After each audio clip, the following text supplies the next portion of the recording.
Good morning everyone. I am Deepika Ghatori from Pushpa Priyanka Saraswati Vidya Mandir Inter College Nanakmatta. This video for class 9 subject physics. देखिए मैं आपको NCERT का numericals करवा रही हूँ. आपको मैं क्वेश्चन बोलूँगी, आप लोग अपनी अपनी बुक से उसे देख लेंगे, ठीक है. अगर किसी स्टूडेंट्स के पास बुक अवेलेबल नहीं है तो वो नेट से NCERT की बुक्स को ई बुक्स में डाउनलोड कर सकता है, ठीक है. तो देखिए मैं आपके लिए क्वेश्चन रिपीट पढ़ रही हूँ. क्वेश्चन क्या है आपका? चित्र में 3 वस्तुएं A, B और C के दूरी समय ग्राफ प्रदर्शित है. और जो आपका ये दूरी समय ग्राफ है ना, ये मैंने देखिए आपका बोर्ड में ड्रॉ किया हुआ है, ठीक है. आपसे क्वेश्चन में पूछ रहा है ग्राफ का अध्ययन करके निम्न प्रश्नों के उत्तर दीजिए.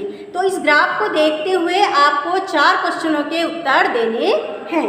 पहला क्वेश्चन है आपका, तीनों में से कौन सबसे तीव्र गति से गतिमान है, ठीक है. देखिए आप बोर्ड में ध्यान से देखिए, आपको 3 पॉइंट दिखाई दे रहे होंगे A, B और C. आपको इन तीनों बिंदुओं में बताना है कि कौन सबसे अधिक तेजी से गतिमान है. तीसरा है आपका, क्या ये तीनों किसी भी समय सड़क के किसी एक ही बिंदु पर होंगे.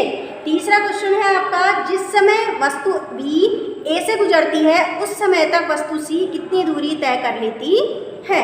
फोर्थ क्वेश्चन है आपका, जिस समय B C से गुजरती है उस समय तक यह कितनी दूरी तय कर लेती है.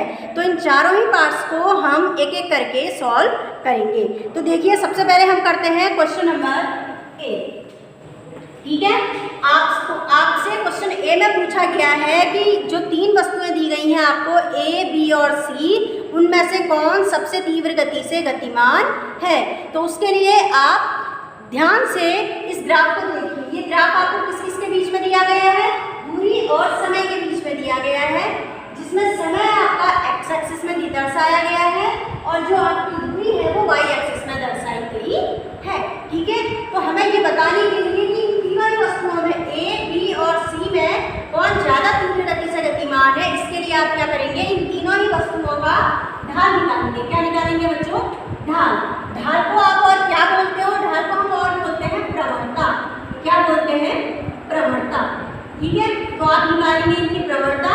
प्रवणता की हेल्प से आप बता सकते हैं कि कौन वस्तु ज़्यादा तेजी से गतिमान है, ठीक है. इसके लिए देखिए आप क्या करेंगे, इसके लिए आप करेंगे कि आप देखेंगे इन तीनों के बीच में ढाल में, यानी कि आपको ढाल में ये बताना होगा कि क्या कहते हैं, जिसका ढाल सबसे ज़्यादा होगा उस वस्तु का वेग क्या होगा, उतना ही ज़्यादा होगा.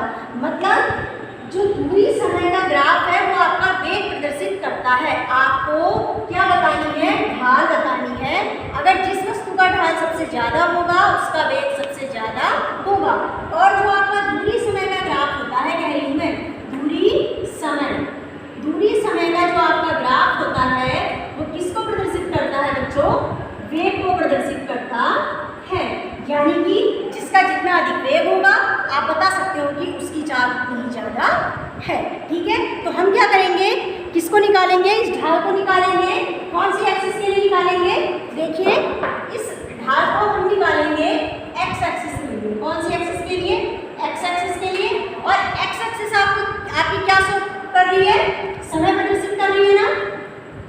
क्या प्रदर्शित कर रही है? समय प्रदर्शित कर रही है. अब आप आगे क्या करेंगे, आप इस एक्स एक्सिस में अगर इस ढाल की वैल्यू ना निकालें, मेरे कहने का मतलब है अगर आप इस ढाल की कोई नंबर वैल्यू ना निकालें, उसके बिना भी आप बता सकते हैं कि क्या कहते हैं, कौन वस्तु कितनी अधिक वेग से जाएगी. अब कैसे निकालेंगे देखिए, अगर आप एक्स एक्सिस के कोण को ज्ञात कर लेते हैं, हर वस्तु के किसको ज्ञात कर लेते हैं? कोण को. कहने का मतलब हो गया जिस वस्तु का ढाल सबसे ज़्यादा होगा उसके संगत उसका कोण भी उतना ही ज़्यादा होगा. बस आपको चित्र में देखकर ही पता चल जाएगा कि किसका कोण कम है किसका ज़्यादा है, और जिसका कोण सबसे ज़्यादा होगा उसका वेग भी उतना ही ज़्यादा होगा. तो आप चित्र में ध्यान से देखिए, जो आपको वस्तु A दी गई है, वस्तु A के लिए ग्राफ आपको क्या दिया गया है? ये वाला ग्राफ आपको किसके लिए दिया गया है? वस्तु A के लिए दिया गया है. तो इसके लिए कोण निकालिए. ये हो गया इसका कोण. इसके लिए वस्तु A का कोण हो गया जिसको आपने दिया थीटा A. अब ऐसे ही आइए वस्तु B में. वस्तु B का ग्राफ आपको ये वाला दिया गया है. ध्यान से देखिए, ये वाला ग्राफ आपको कौन सा दिया गया है? वस्तु B का. तो इसके लिए आपका ये वाला एंगल बनेगा, इसको आपने नाम दे दिया थीटा B. अब वस्तु C के लिए हम कोण देखेंगे. वस्तु C के लिए ग्राफ आपको ये वाला प्रदर्शित किया गया है. ये देखिए C जा रही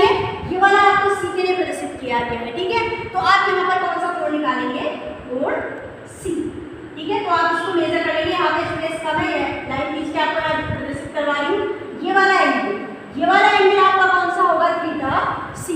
अब आप इनको ध्यान से देखिए तो आपको पता चलेगा कि किसका कोण ज्यादा है। देखिए थीटा बी, थीटा ए और थीटा सी, इन तीनों में सबसे ज्यादा कोण किसका है, थीटा बी। थीटा बी कोण सबसे ज्यादा है। फिर उसके बाद किसका है, उसके बाद है आपका थीटा सी का। किसका है, थीटा सी। फिर आ जाता है आपका थीटा सी। और सबसे कम कोण किसका है, थीटा ए का है। ठीक है, किसका है सबसे कम, थीटा ए का। तो मैंने आपसे यही कहा कि जिसका ढाल जितना अधिक होगा उसके संगत उसका कोण उतना ही अधिक होगा, और जिसका कोण जितना अधिक होगा उसका वेग भी उतना ही अधिक होगा। तो सबसे अधिक कोण किसका है, वस्तु बी का। दैट मीन्स जो वस्तु बी है वो सबसे अधिक क्या होगी, तीव्र होगी। यह है इसका आंसर कि वस्तु बी सबसे अधिक तीव्र गति से गतिमान होगी। देखिए बच्चों, अब इसका बी पार्ट सॉल्व करते हैं। बी में आपसे क्या पूछा गया है, क्या ये तीनों किसी भी समय सड़क के एक ही बिंदु पर प्रतिच्छेद करेंगी। मतलब क्या ये जो वस्तु ए बी और सी दी गई है वो किसी एक ही बिंदु पर प्रतिच्छेद करेंगी या नहीं। तो आप इसके लिए क्या करेंगे, देखेंगे यहाँ पर कि आपको जो वस्तु ए बी और सी दी गई है उसमें से आप किसी दोनों वस्तुओं के लिए क्या करेंगे, आप निकालना शुरू कर देंगे। क्या निकालना शुरू करेंगे कि ये किसी एक वस्तु पर मिल रही है या नहीं। तो हम पहले दो वस्तुएं देखेंगे। कौन कौन सी वस्तु देखेंगे, वस्तु ए और बी।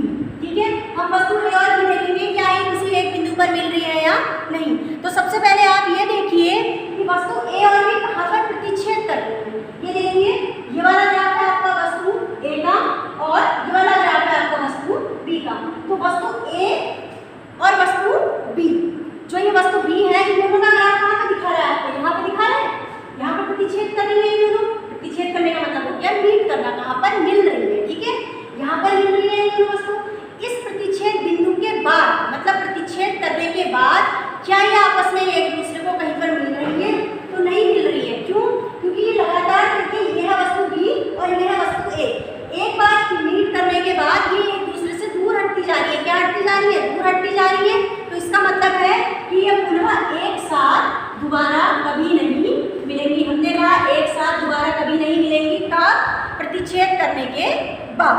ठीक है, उसके बाद आप निकालेंगे बी और सी के लिए। ठीक है, किसके लिए निकालेंगे, बी और सी के लिए। देखिए बच्चों, अब हम बी और सी के लिए ग्राफ निकालेंगे।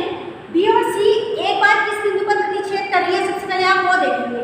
देखिए, ये ग्राफ है आपका वस्तु बी के लिए। ये वाली जो हम मिलाएंगे, ये जहाँ तक बी दिखा रहा है ये किसके लिए है, बी के लिए। और हमने क्या कहा, बी और सी, और ये वाला जा रहा है आपका सी के लिए। ठीक है, तो आप ध्यान से देखिए, ये गया आपका सी और ये गया आपका बी। तो इन दोनों ने कहाँ पर प्रतिच्छेद किया बच्चों, इस बिंदु पर इन्हें क्या किया, आपस में प्रतिच्छेद किया है। प्रतिच्छेद बिंदु यहाँ पे किया। क्या एक बार मीट करने के बाद, मिलने के बाद ये बिंदु बी और बिंदु सी जो आपको ये वस्तु दी गई है, ये आपस में कहीं पर दोबारा मिल रही है, तो ये नहीं मिल रही है। क्यों, क्योंकि ये दोनों एक दूसरे से दूर हटती जा रही है। इसका मतलब यही हो गया, बिंदु बी और बिंदु सी एक साथ फिर प्रतिच्छेद करने के बाद दोबारा कभी नहीं मिलती है। ऐसे ही हम निकालेंगे ए और सी के लिए। किसके लिए निकालेंगे, ए और सी के लिए। अब आप वस्तु ए और सी को देखिए। ए का ग्राफ आपके लिए, ए का ग्राफ कौन सा दिया गया है, ये वाला ग्राफ आपको कौन सा दिया गया है, ए के लिए। और ये वाला ग्राफ आपको कौन सा दिया है सी के लिए। अब देखिए, ये गया सी के, ए के लिए, और ये गया सी के लिए। ये दोनों इस बिंदु पर प्रतिच्छेद कर रही है ना आपकी। क्या प्रतिच्छेद करने के बाद, प्रतिच्छेद करने के बाद क्या आपकी ए और सी वापस दोबारा कहीं पर एक साथ मिल रही हैं, तो ये भी एक साथ नहीं मिल रही है। क्यों, क्योंकि एक बार प्रतिच्छेद करने के बाद ये दोनों एक दूसरे से दूर हटती जा रही हैं।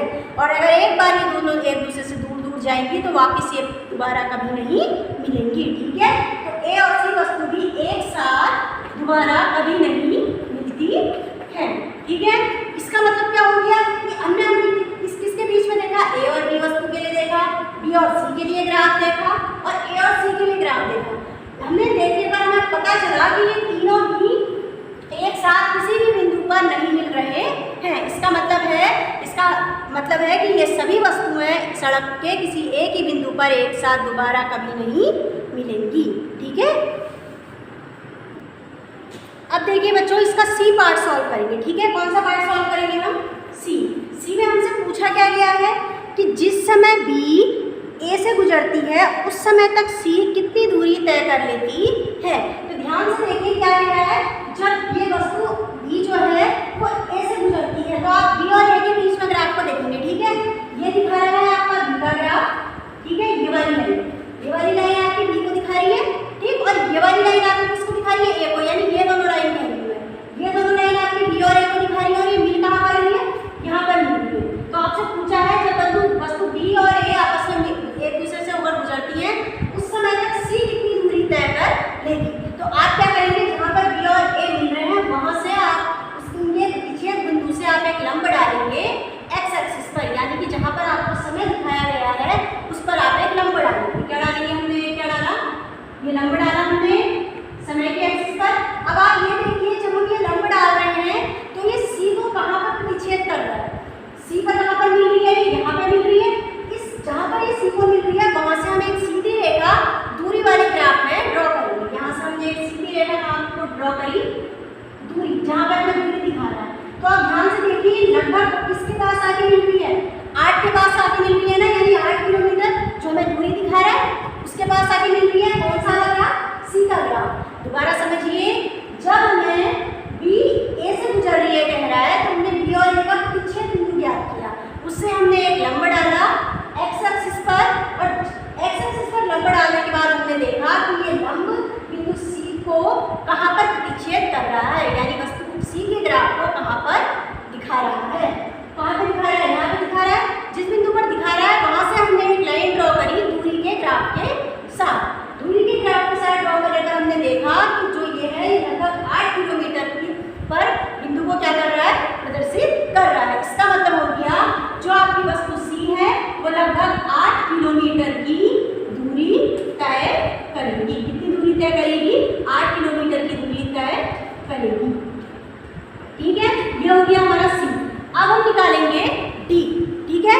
डी पार्ट्स को हम क्या करेंगे, सॉल्व करेंगे। डी पार्ट्स में आपसे क्या पूछ रहा है, जिस समय बी सी से गुजरती है उस समय तक यह कितनी दूरी तय कर लेती है। यह कहने का मतलब है कौन गुजर रही है, बी सी से गुजरती है, तो यह कितनी दूरी तय कर लेती है, मतलब वस्तु बी कितनी दूरी तय कर रही है जब वो सी से होकर गुजर रही है। तो बी सी से होकर गुजर रही है, क्या है, बी की लाइन कौन सी है, ये वाली लाइन बी की है और ये वाली लाइन सी की है, यानी ये दोनों लाइन बी और सी की है। इन दोनों का प्रतिच्छेद बिंदु क्या करेंगे, इन दोनों का प्रतिच्छेद बिंदु कहाँ पे मिल रहा है, यहाँ से देखिए यहाँ पर इन दोनों का प्रतिच्छेद बिंदु मिल रहा है। यहाँ से हमने एक लाइन लंब ड्रॉ किया, कहाँ पर, समय की एक्सिस पर। जब हमने लंब ड्रॉ किया तो ये बिंदु बी के लिए भी तो दिखा रहा है, इसके लिए हमने एक सीधी लाइन ड्रॉ करी, कहाँ पर, दूरी पर, जहाँ पर हमें दूरी के लिए ग्राफ दिखाया है। तो देखिए ये 4 और 8 के बीच में लगभग कहीं पे मिल रहा है, तो ये कहाँ पर मिल रहा है, लगभग 6 के आसपास हमें मिल रहा है। इसका मतलब है जो आपकी वस्तु बी है वो 6 किलोमीटर की दूरी तय करेगी, ठीक है। सी और ये आपके चारों पार्ट्स हो गए, ए बी और सी, और डी का सॉल्यूशन है। थैंक्स।